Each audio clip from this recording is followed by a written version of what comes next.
Todo mundo preparado para a profecia? Palavra de Deus no livro de Isaías, capítulo 54, verso 17. Isaías 54, 17.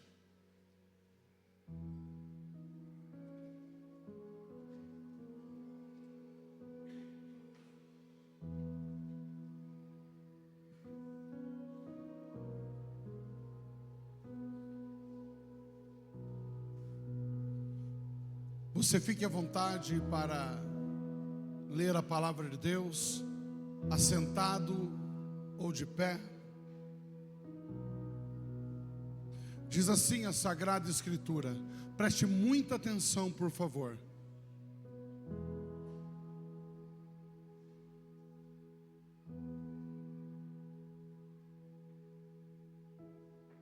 Vai menor, pede, por favor. Nenhuma arma forjada contra você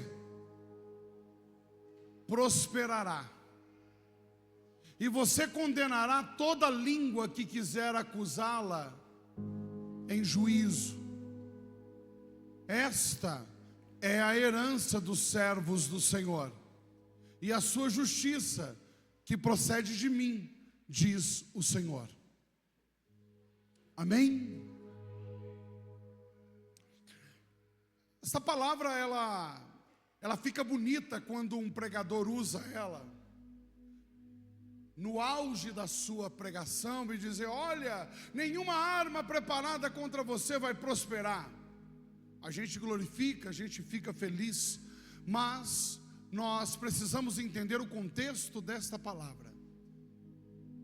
Na iminência de ser levada para o cativeiro, vivendo, respirando ameaças, Israel está totalmente dominado pela idolatria e dominado por outros deuses que foram disseminados, foram infiltrados no meio da religião do povo. E agora Israel está recebendo várias profecias e não dá ouvido. A mente está cauterizada, mas Deus, com suas cordas de amor, com seu respeito pelo que ele havia prometido a Abraão, e ele cumpre o que ele promete. Nós já ouvimos isso hoje aqui, deixa projetado para mim. Deus diz a Israel: olha, eu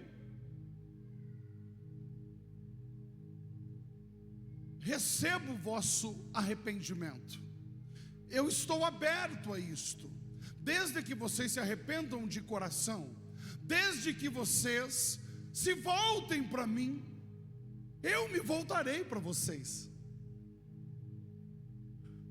E aí, nenhuma arma forjada, nenhuma arma arquitetada, nenhuma estratégia, já ouvimos isso hoje aqui, a confirmação dessa palavra, ela vai prosperar contra você. Quando nós ouvimos a palavra forjada, eu quero que você volte à tua mente. Provavelmente você já viu algum documentário, você já viu algum filme onde uma espada é forjada. O fogo, a água, violentas batidas ali de marreta, vamos colocar assim, para forjar uma arma. Deus está dizendo para Israel: nenhuma arma preparada, forjada contra você, ela vai prosperar. E você vai condenar toda língua que quiser te amaldiçoar ou te acusar. E você vai fazer isso em juízo. Continua. Esta é a herança dos servos do Senhor e a sua justiça que procede de mim. Isso vale muito mais do que ouro e do que prata. Eu não vou dar riqueza para vocês, porque tudo que eu tenho é de vocês, mas eu vou dar algo muito melhor e maior do que isso para vocês.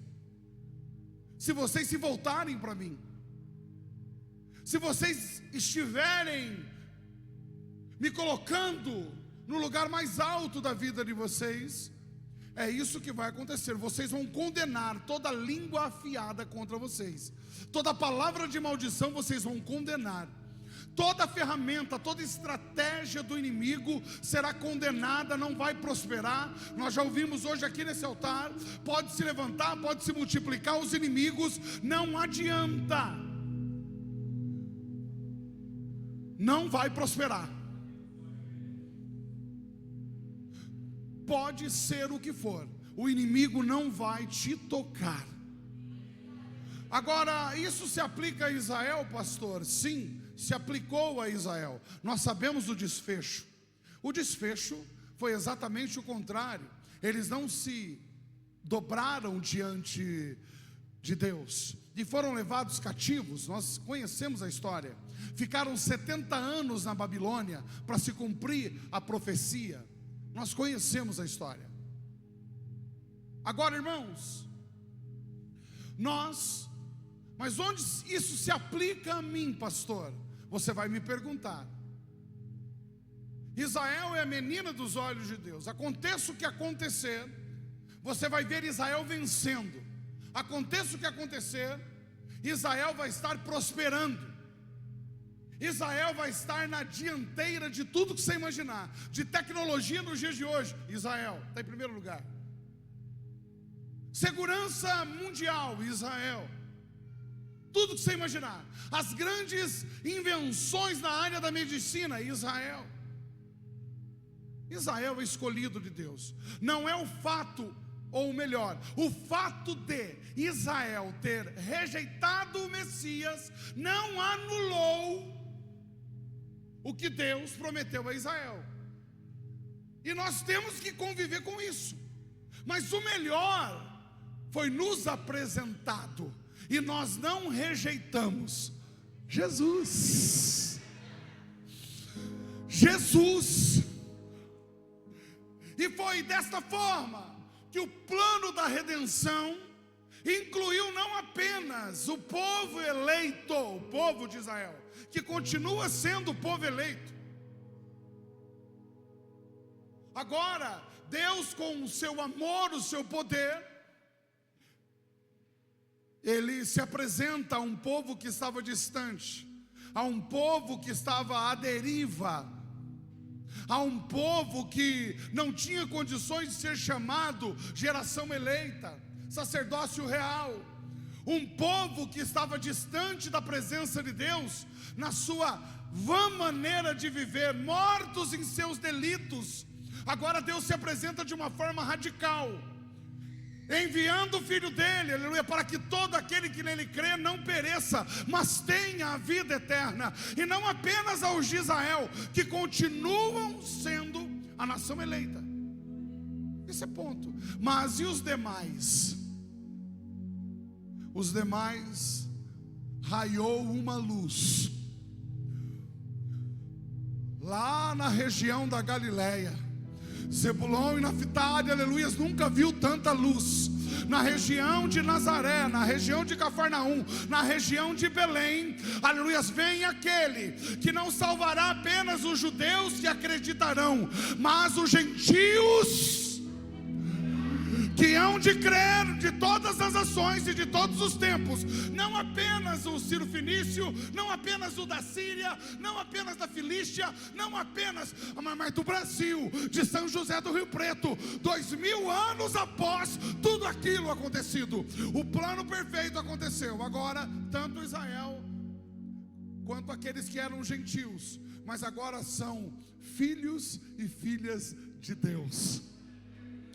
Eu tenho uma palavra para você nessa noite. O tema que o Espírito Santo colocou no meu coração, irmão Caio, é: o maligno não vai te tocar. Você pode dizer para alguém do teu lado: o maligno não te toca? Aleluia. Aleluia. Feche os seus olhos um instante e diga: o maligno não vai me tocar. Aleluia. Mas como é que funciona isso na prática, dentro das Escrituras? Por diversas vezes, nós vamos ver um exemplo claro aqui. Por diversas vezes, e eu prometo ser muito rápido, eu quero orar nessa noite com vocês. Por diversas vezes, João relata no seu evangelho, no evangelho que ele escreveu a respeito de Jesus, que tentaram prender Jesus, tentaram tocar em Jesus. O inimigo tentou tocar em Jesus através dos religiosos.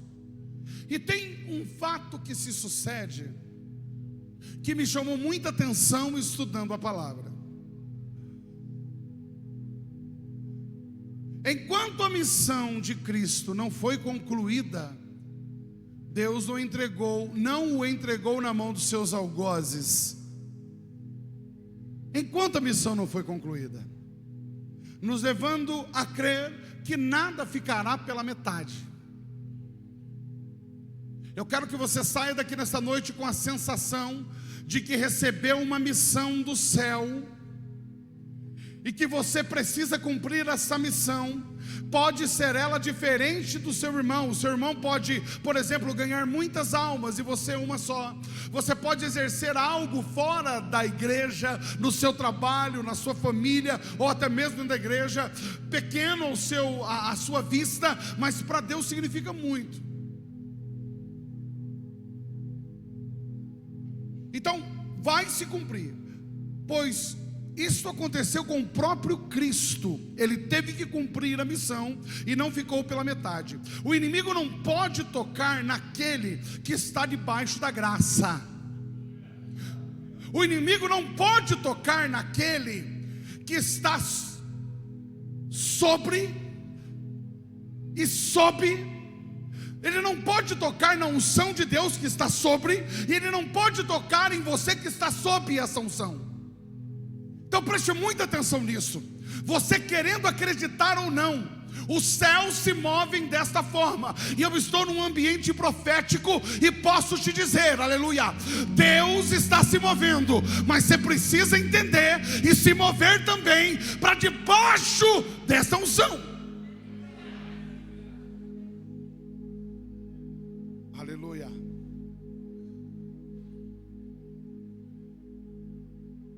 O inimigo não pode tocar em Cristo, porque ele está debaixo de uma missão.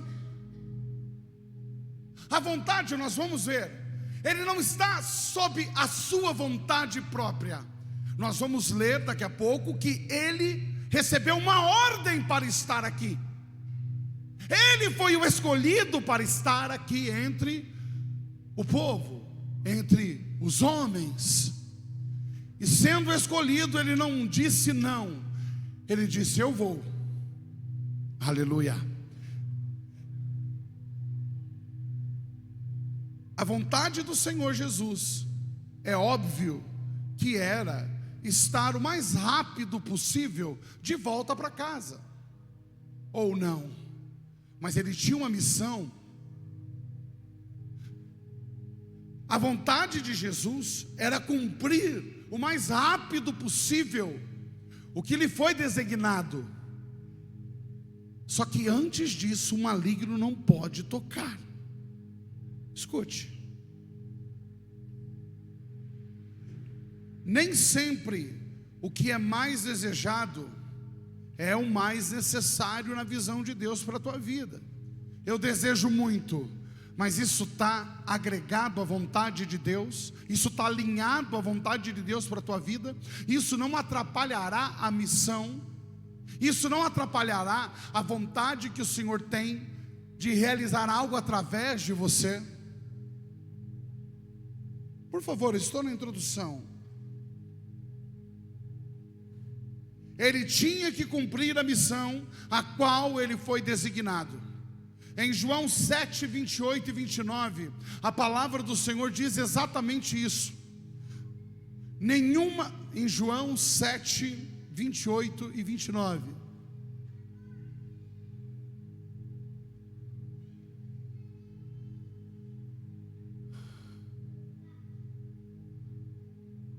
O 28, por favor.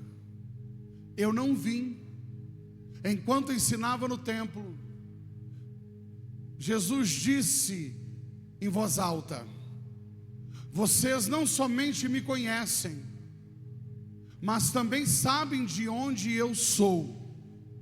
Eu não vim porque eu de mim mesmo o quisesse, mas aquele que me enviou é verdadeiro, aquele a quem vocês não conhecem.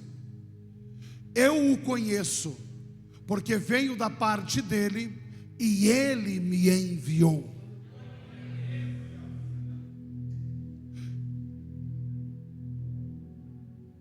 Jesus está no templo ensinando. Ele não está dentro do templo, ele está no pátio exterior, onde as multidões, onde aqueles que não são judeus também podem entrar no templo. E há vamos dizer, um terreirão ali, de terra batida, onde o povo se ajuntava, e Jesus ficava nesse espaço, num alpendre mais elevado, como se fosse num púlpito, e ali a multidão, para ira, para o ódio dos sacerdotes e fariseus, ajuntava mais gente do lado de fora do que do lado de dentro do templo. E Jesus ensinava ali, e aquilo estava chamando a atenção do maligno. Olha para mim, por favor, eu vou elevar o tom aqui, espiritualmente falando, e vai ficar bom daqui a pouco, mas eu preciso que você entenda, por favor. Eu quero que você imagine o cenário. Imagine a cena: Jesus falando de Deus, dentro do templo, estava sendo lendo os livros sagrados. Todos os dias, de 3 em 3 horas, havia reuniões, culto no templo. Ali, os sacerdotes se revezavam na leitura, e do lado de fora, Jesus, um ninguém aos olhos da religião da época, arrebanhando uma multidão incontável. E ele falava acerca do reino dos céus, e ele falava a respeito do seu Pai, ele falava a respeito de algo que estava enfurecendo aqueles religiosos da época, a ponto deles dizerem: nós precisamos resolver esse problema, nós precisamos, seja lá o que for que precisa ser feito, nós precisamos resolver esse problema. O que esse homem tem que a lei de Moisés não tem? E ele fala descaradamente a respeito de Moisés como se o conhecesse. Ele fala abertamente que ele e o Pai são um. Nós já poderíamos tipificar na nossa lei blasfêmia e apedrejá-lo, mas a multidão o ama. Como nós faremos? Aleluia. Eu quero dizer algo para você. Enquanto você está olhando para o alto, enquanto você está levando a tua família à presença de Deus, enquanto o teu trabalho está sendo consagrado ao Senhor, e todos os dias você consagra o teu dia, todo dia, você não lembra de Deus uma vez por semana no domingo, mas todos os dias você está em comunhão com Ele. Eu sinto Deus para dizer isso aqui, aleluia. Enquanto isso está acontecendo na tua vida, saiba que os céus estão se movimentando ao teu favor, aleluia. Mas tem algo importante nisso tudo: o inimigo também está se movendo, criando estratégias para ver como é que faz para te parar. Mas eu tenho uma palavra para você nesta noite: nenhuma ferramenta, nenhuma arma, nem nada vai prosperar contra a tua vida. Receba esta palavra, porque se é enfermidade, Ele vai te curar. Se é desemprego, a porta vai se abrir. Se é algum mal, Ele vai dissolver em o nome de Jesus. Te prepara, te prepara, porque fiel é Deus na sua vida.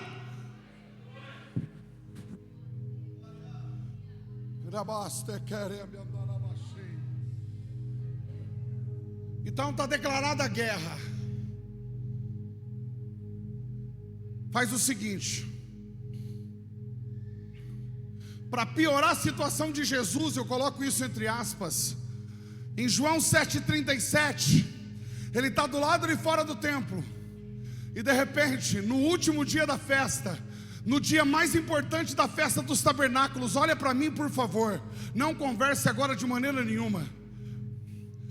No dia mais importante da festa, o último dia da festa dos tabernáculos, é a festa da colheita, está todo mundo feliz, está todo mundo alegre. No último dia da festa, no grande dia da festa, Jesus se posiciona, se levanta e diz em alta voz: se alguém tem sede, venha a mim e beba. Continua. Quem crer em mim? Não tinha microfone. Tinha teclado, não tinha Daniel. Quem crer em mim, como diz as escrituras, do seu interior fluirão rios de água viva.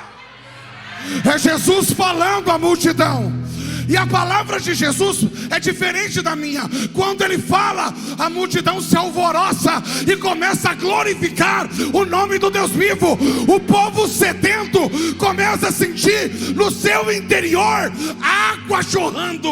Eles sentem, aleluia, a saciedade brotando do seu interior. Agora imagina do lado de fora essa, desculpa o termo, essa muvuca, e um rodando no manto, outro pulando, o outro glorificando a Deus. Há uma euforia, há algo que não aconteceu até então ali no templo. E os religiosos assim,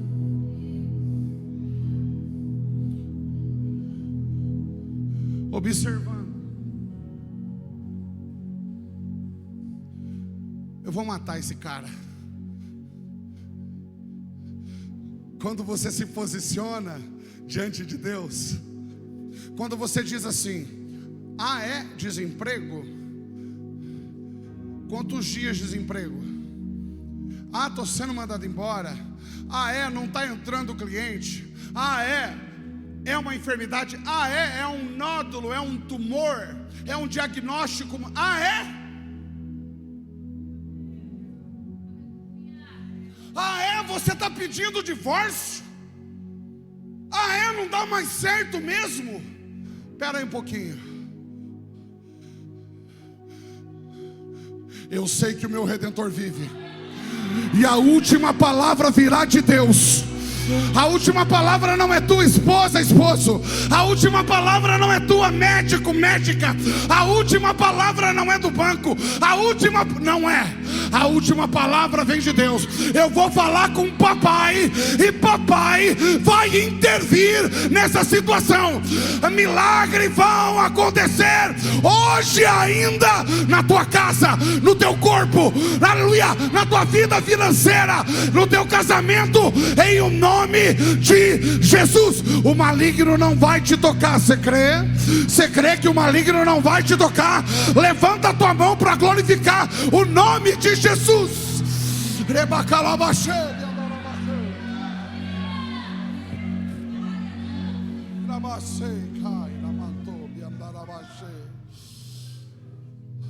Bom, vamos lá então. Ele está provocando, né? Os sacerdotes, missionária Priscila, estão dizendo, ele está provocando, né? Ele está dentro da nossa casa, olha para mim, na nossa cara, dizendo que ele é fonte de água viva. Chama os soldados. A palavra do Senhor diz que esses homens se enfureceram. Em João 7,45, eu estou numa textual aqui com você. Em João 7,45, desculpa, em João 7,32, João 7,32,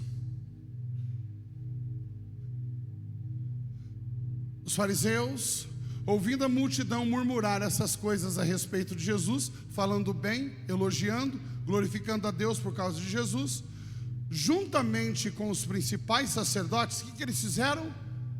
Enviaram soldados para o prender. Jesus se levanta em 7,37 e diz: quem tem sede, venha a mim e beba. Agora em João 7,45, os soldados estão voltando. Eles ouviram o negócio lá que eu sou a fonte de água viva. João 7,45, eu dou risada porque eu fico imaginando a cena. O soldado recebe uma ordem, ele vai, e eles caíram na besteira de ouvir Jesus falar, não chegaram prendendo. Os guardas voltaram à presença dos principais, dos sacerdotes e fariseus. E os fariseus perguntaram: uai, tudo mineiro, sai bem dessa, né? Uai, foi em inglês. O quê? É what? Por que vocês voltaram de mãos vazias e não o trouxeram? Ah, isso aqui me quebrou. Próximo.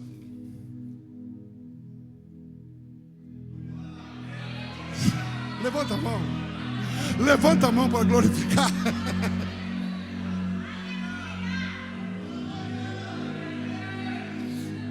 Como? Seu sacerdote, vou explicar um negócio para o senhor. Eu sirvo aqui, eu vou conjecturar aqui. Minha cabeça é enorme, então eu vou pensar aqui no cenário. Seguinte, seu sacerdote, eu sirvo aqui no Sinédrio faz uns 15 anos. Eu já aprendi muitos que diziam ser o Messias. Eu trouxe para o senhor mandou, a gente foi, buscou.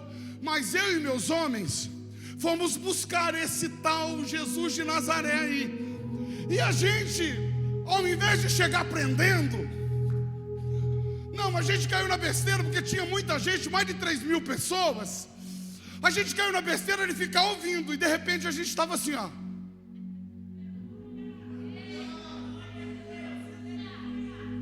De repente, ele fala com tanta segurança, as palavras dele foi entrando no nosso interior, a palavra dele foi entrando na nossa alma, a palavra dele foi entrando no nosso subconsciente. A palavra dele é tão irresistível, ele é tão convincente na fala dele, ele fala com tanta segurança que a gente não deu para aprender. Eu fico me perguntando como tem gente que ainda resiste à voz de Jesus. Jesus está falando com você nessa noite. Sou eu quem falo com você na madrugada. Sou eu quem falo com você quando tudo vai mal. Sou eu quem falo com você, aleluias, quando as coisas, aleluias, não saem do teu jeito. Sou eu te consolo, eu te conforto, eu te levanto.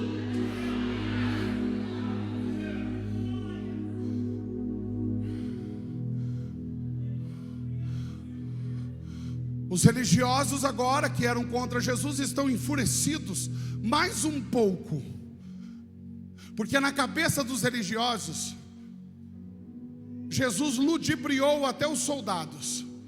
Mas dentre esses políticos religiosos, tinha um homem chamado Nicodemos. Em João 7,50, depois da revolta, do ataque de pelanca dos religiosos,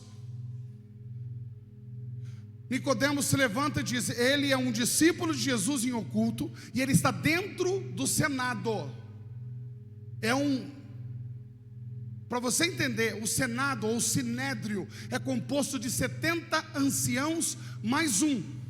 Se caso houver empate nos votos, o ancião mor, o sumo sacerdote, ele desempatava. Nas questões religiosas, Roma domina Israel, mas não dissolve a política religiosa de Israel. Vocês entendem isso? Então o sinédrio está operando ainda. O sinédrio está resolvendo as coisas da terra de Israel. A religião ainda é forte. Então tinha soldados à disposição, tinha tudo.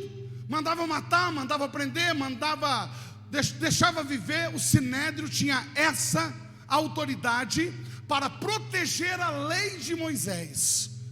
Entenderam? Então, agora havia um homem dentre esses 71 homens que se chamava Nicodemos.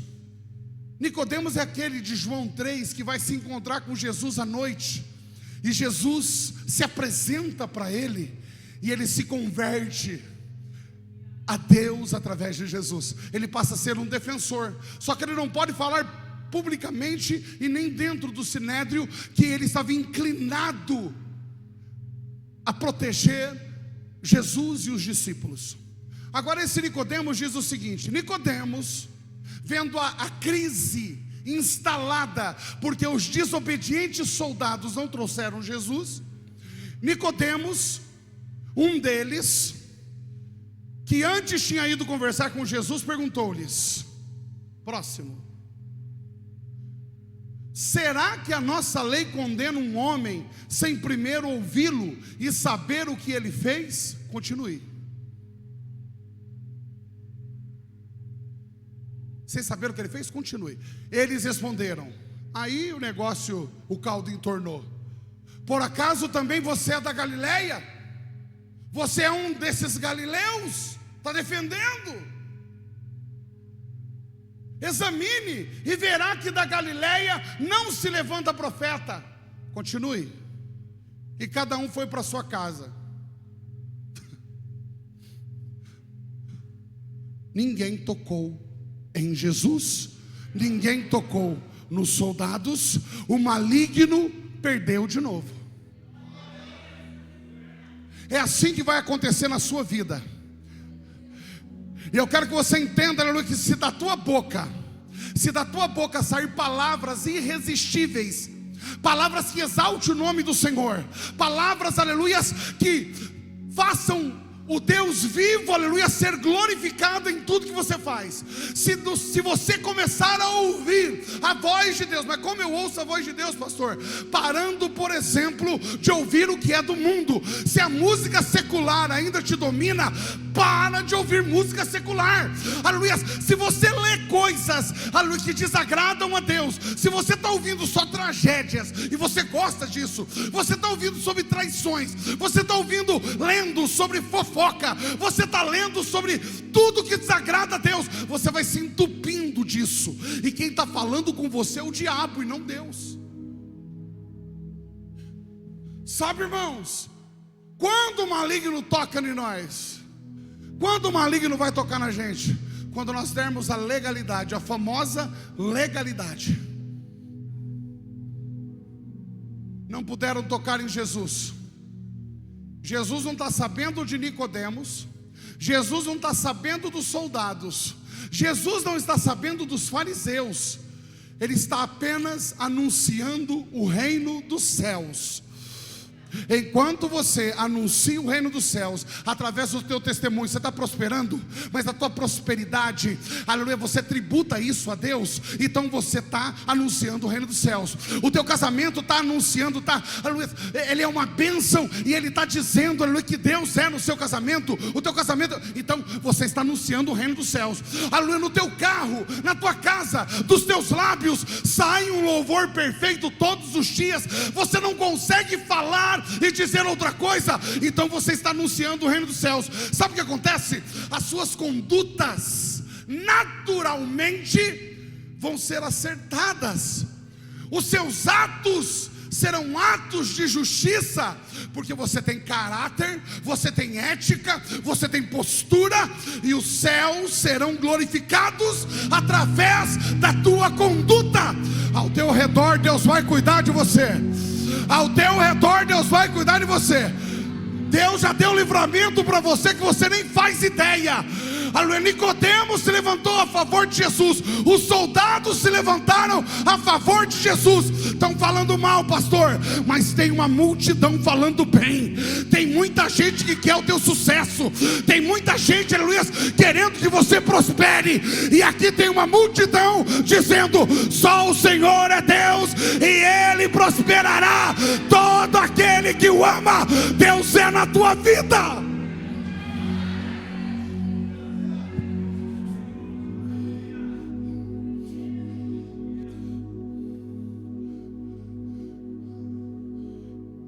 Cada um foi embora para sua casa.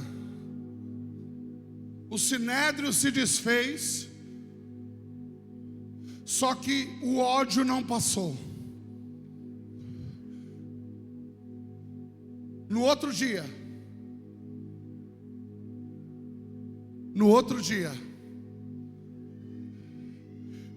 eles se reúnem e provavelmente dizem o seguinte: nós precisamos destruir esse homem antes que ele nos destrua.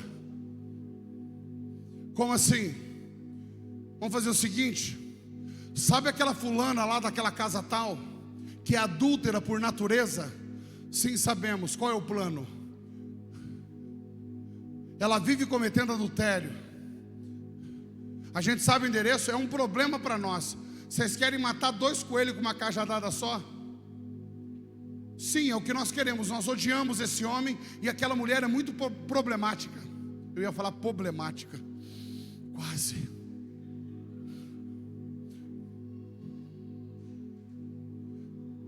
Vamos fazer o seguinte: chegou informações que ela está adulterando nesse exato momento. Vamos pegar ela no flagra. A lei de Moisés manda apedrejá-la. Estou entendendo o seu plano, Anás? É, Caifás, eu sou um gênio.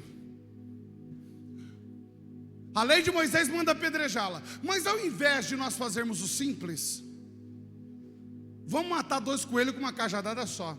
Ao invés de pegar essa mulher e levar para fora das muralhas de Jerusalém, porque tinha que apedrejar do lado de fora, a lei de Moisés mandava, vamos levar ela até o mestre.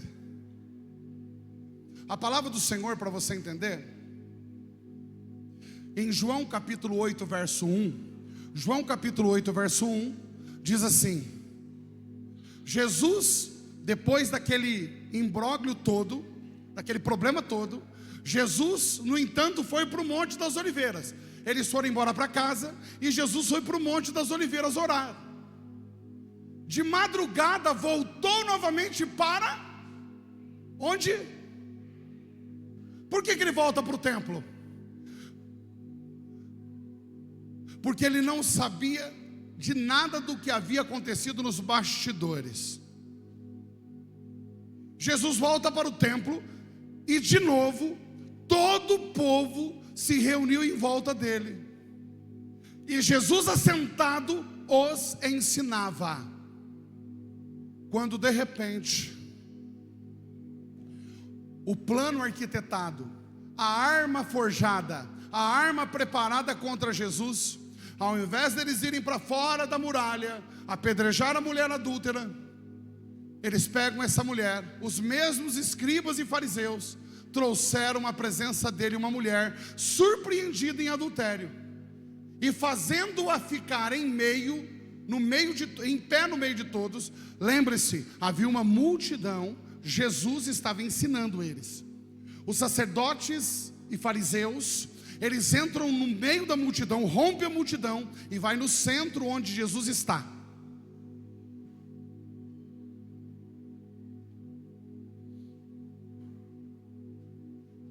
E dizem ironicamente, sarcasticamente para Jesus: mestre, quero ver ele sair dessa. Esta mulher foi surpreendida em flagrante adultério, e na lei de Moisés nos ordenou que tais mulheres sejam apedrejadas. E o Senhor, o que o Senhor diz?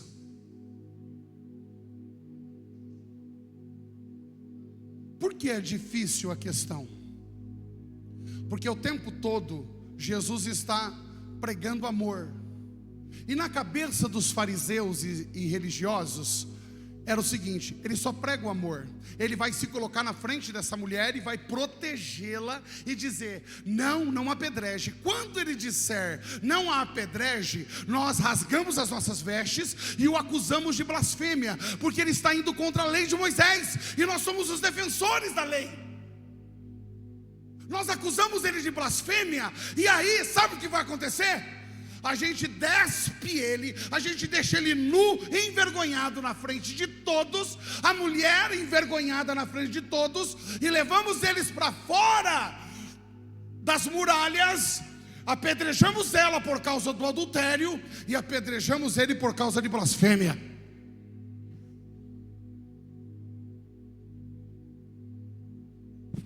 O plano é infalível, mas, porém, contudo, todavia, eles vão encontrar um adversário terrível. O diabo sempre vai encontrar um adversário terrível. O adversário de Jesus, o adversário do diabo é Jesus na tua vida. O diabo sempre vai encontrar um adversário terrível para vencer, e nunca venceu.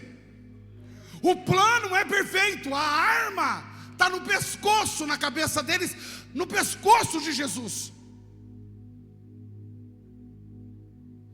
A palavra diz, continue por favor. Eles diziam isso, tentando-o para terem do que acusar, mas Jesus ouviu o que eles disseram, inclinando-se, escrevia na terra com o dedo.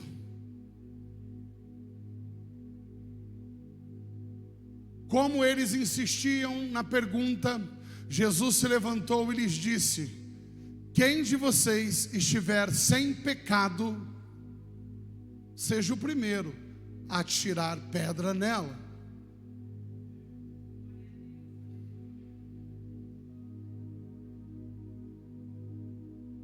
E inclinando-se, novamente, ele não tinha terminado, isso aqui me intrigou. Ele continuou a escrever no chão. Mas eles, ouvindo essa resposta, foram saindo um por um, a começar pelos mais velhos, até os últimos, ficando só Jesus e a mulher em pé diante dele. Não vai ter morte hoje, não vai ter apedrejamento hoje. Eu quero, antes de dar o desfecho da palavra, dizer para alguém aqui: vão parar de te apedrejar. Pastor, eu estou sendo apedrejado. O tempo de apedrejamento acabou. E para outros o Senhor está dizendo: estão com pedras na mão para te apedrejar e te matar, mas hoje eles vão soltar as pedras. Eu quero profetizar no nome de Jesus, aleluia. Talvez a tua vida, o teu nome está correndo por aí, e estão dizendo: eu vou pegar ele, eu vou pegar ela, mas há poder no nome de Jesus. Não vão te tocar. Vou mandar ele embora. Não vai mandar embora. Vai falir aquela empresa. Não vai falir. É só uma fase, calma. Quando Jesus, volta para mim o verso 8. Quando Jesus ele retorna a escrever no chão, isso aqui sempre me chamou muita atenção, e eu estou terminando a palavra.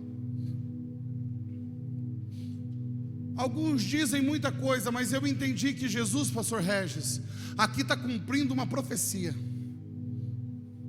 Jeremias capítulo 17, verso 13, a palavra diz exatamente assim.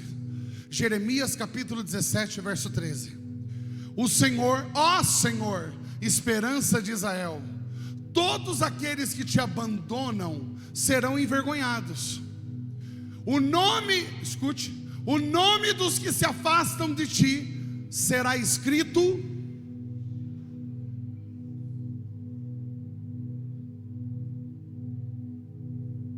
o nome daqueles que se afastam de ti, o nome daqueles que dizem que tem o Senhor, que são guardião da lei, o nome daqueles que te desprezam, será escrito no chão, porque abandonam o Senhor, fonte das águas vivas. Tem gente que pegou. Volta lá em João 7,37.